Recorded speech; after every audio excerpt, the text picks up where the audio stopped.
বাংলাদেশের সবচেয়ে ধনী জেলা কোনটা জানেন? ঢাকাও কিন্তু নাম্বার ওয়ান না। হ্যাঁ, ঠিকই শুনছেন, রাজধানীর থাকা সত্ত্বেও ঢাকা আছে তালিকার মাঝামাঝি।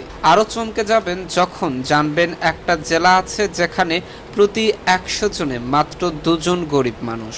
অন্যদিকে এমন কিছু জেলা আছে যেখানে বিদেশ থেকে আসা রেমিটেন্স ও শিল্প কারখানার টাকায় বদলে গেছে পুরো অর্থনীতি। চা বাগান, গ্যাস, গার্মেন্টস, পাট শিল্প। কোন জেলা কোন খাতে এগিয়ে? কোন জেলায় সবচেয়ে কম দরিদ্র মানুষ? আর কোন জেলা উঠে এসেছে বাংলাদেশের অর্থনীতির শীর্ষে? আজকের ভিডিওতে আমরা জানব বাংলাদেশের ৬৪ জেলার মধ্যে শীর্ষ ১০টি ধনী জেলার চমকপ্রদ তালিকা, যেখানে আপনি আপনার নিজের জেলার অবস্থান জেনে অবাক হয়ে যেতে পারেন।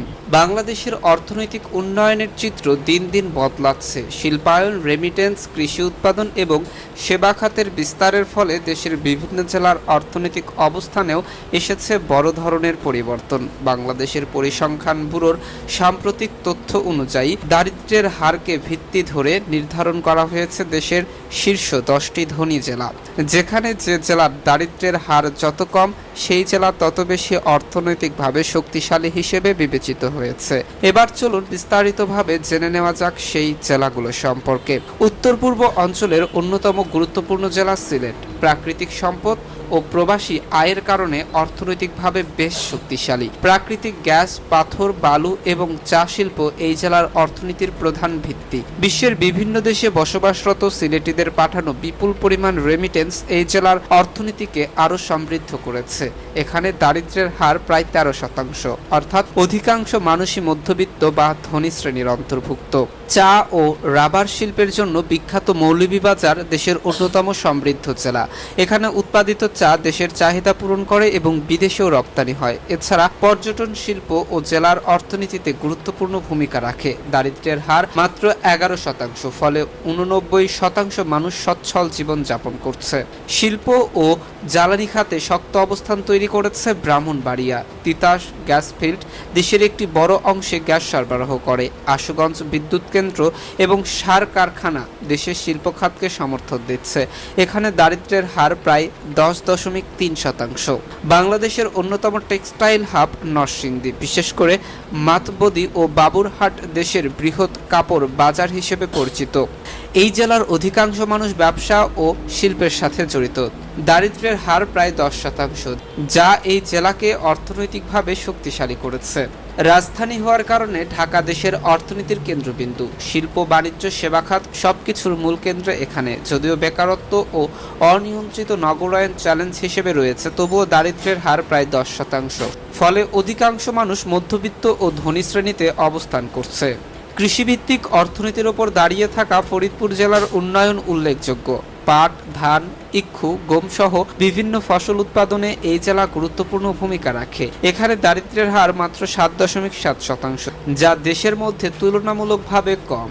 শিল্প অঞ্চল হিসেবে পরিচিত গাজীপুর বর্তমানে দেশের অর্থনীতির অন্যতম চালিকা শক্তি। এখানে অসংখ্য গার্মেন্টস কারখানা ও শিল্প প্রতিষ্ঠান গড়ে উঠেছে। শিক্ষার হার তুলনামূলক বেশি। দারিদ্র্যের হার মাত্র 6.9%, যা এটিকে শীর্ষ ধনী জেলার তালিকায় তুলে এনেছে। অত্যন্ত কম দারিদ্র্যের হার 3.7% নিয়ে মাদারীপুর তৃতীয় অবস্থানে রয়েছে। এই জেলার অর্থনীতির মূল চালিকা শক্তি কৃষি হলেও শিল্প, ব্যবসা ও অন্যান্য খাত থেকে আয়ের প্রবাহ রয়েছে। ছোট শিল্পনগরী ও স্পিনিং মিলস এই জেলার অর্থনীতিকে আরও শক্তিশালী করেছে।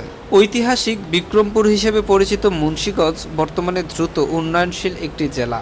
শিল্পায়ন, অবকাঠামো উন্নয়ন এবং নতুন নগর পরিকল্পনার ফলে এই জেলার অর্থনীতি দ্রুত বৃদ্ধি পাচ্ছে। দারিদ্র্যের হার মাত্র 3.1%, অর্থাৎ প্রায় পুরো জনগণই মধ্যবিত্ত ও ধনী শ্রেণীর অন্তর্ভুক্ত। বাংলাদেশের সবচেয়ে ধনী জেলা হিসেবে পরিচিত নারায়ণগঞ্জ। পাট শিল্প, গার্মেন্টস ও নিউ ওয়ার্ড শিল্পের কারণে এটি দেশের অন্যতম শিল্পনগরী। এখানে দারিদ্র্যের হার মাত্র 2.2%, যা দেশের সর্বনিম্ন। ঐতিহাসিকভাবে প্রাচ্যের ডান্ডি নামে পরিচিত এই জেলা আজও এখানে দারিদ্র্যের হার মাত্র 2.2%, যা দেশের সর্বনিম্ন। ঐতিহাসিকভাবে প্রাচ্যের ডান্ডি নামে পরিচিত এই জেলা আজও শিল্প ও রপ্তানিতে গুরুত্বপূর্ণ ভূমিকা রাখছে। এই তালিকা থেকে স্পষ্ট বোঝা যায় বাংলাদেশের অর্থনীতিতে শিল্প, কৃষি ও রেমিটেন্স এই তিনটি খাত সবচেয়ে গুরুত্বপূর্ণ ভূমিকা রেখেছে। যেসব জেলায় শিল্প কারখানা বেশি, প্রবাসী আয় বেশি অথবা কৃষি উৎপাদন শক্তিশালী, সেসব জেলায় অর্থনৈতিকভাবে এগিয়ে রয়েছে। বাংলাদেশের উন্নয়নের ধারাবাহিকতায় ভবিষ্যতে এই তালিকায় আরও পরিবর্তন আসতে পারে। নতুন নতুন শিল্পায়ন ও অবকাঠামো উন্নয়নের ফলে অনেক পিছিয়ে থাকা জেলাও উঠে আসতে পারে শীর্ষ তালিকায়। প্রিয় দর্শক, আজ এ পর্যন্তই। দেখা হবে নতুন আরও একটি গুরুত্বপূর্ণ ভিডিওতে। সে পর্যন্ত সবাই ভালো থাকুন, সুস্থ থাকুন। আল্লাহ হাফেজ। আর আপনি যদি আমার পেজে নতুন হয়ে থাকেন তাহলে অবশ্যই পেজটি ফলো করতে ভুলবেন না।